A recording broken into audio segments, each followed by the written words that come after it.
కొన్ని వాటికి సృష్టించి అన్నీ సృష్టించారు. ఆంజనేయ స్వామి వారు వస్తారు. వచ్చేసరికి సాయంత్రం సంధ్య అయిపోతే స్నానం చేసుకొని ఒకసారి కాస్త సంధ్య వార్చుకొని కాస్త అక్కడి నుంచి బయలుదేరుతామని చెప్పని ఆంజనేయ స్వామి వారు అక్కడికి వస్తే అక్కడ మమ్మీ చెబుతారు, అక్కడ స్నానం చేయకు, స్నానం చేస్తే నేను మంచిగా శ్రమ తీరుతుంది. అక్కడ వెళ్ళి కాలనేమి ముసలి రూపంలో ఉంటాడు. ఆంజనేయ స్వామి వెళ్ళగానే కాలు పట్టుకుంటారు. కాలనేమి అంటే కాలము అని అంటారు. కాలము అంటే చీకటి అని కూడా ఉంది. చీకటి అంటే భ్రమ. చూడండి, అక్కడ ఏదో దయ్యం కనిపిస్తుంది, సరిగా కనపడదు మనకి, భ్రమ, భ్రాంతి, స్పష్టత ఉండదు, అజ్ఞానము, ఇవంతా కాలనేమి యొక్క స్వరూపం. ఆంజనేయ స్వామి వారు ఒకసారి చూసి కనపడతారు, వీడ నువ్వు అని. ఒకసారి ఆ రూపంతో తేలి రూపంతో వాటిని సంహరిస్తారు. ఇది సత్యస్వరూపం ఆంజనేయ స్వామి. ఇవాళ మనకి 2 రకాల ఇబ్బందులు ఉన్నాయి సమాజానికి. మంచివాళ్ళగా వేషం వేస్తూ నటిస్తూ ఏవేవో పేర్లతో సమాజాన్ని పక్కదారి పట్టిస్తారు. మన ధర్మాన్ని, సనాతన సంప్రదాయం నుంచి పక్కకు పట్టించేది ఒకటి.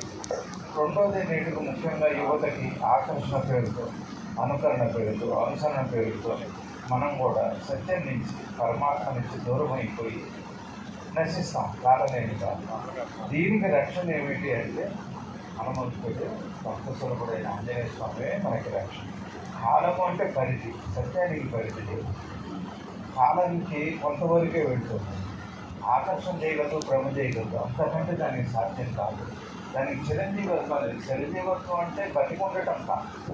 చిరంజీవత్వం అంటే ఏదైతే సృష్టి ఆదరించి అంతవరకు ఉంటుందో అట్లాంటి దాన్ని చిరంజీవత్వము అంటారు. మన సద్గురువులు శివానంద భగవాన్ వారు ఉన్నారంటే ఆది పురుషుడు ఆయన.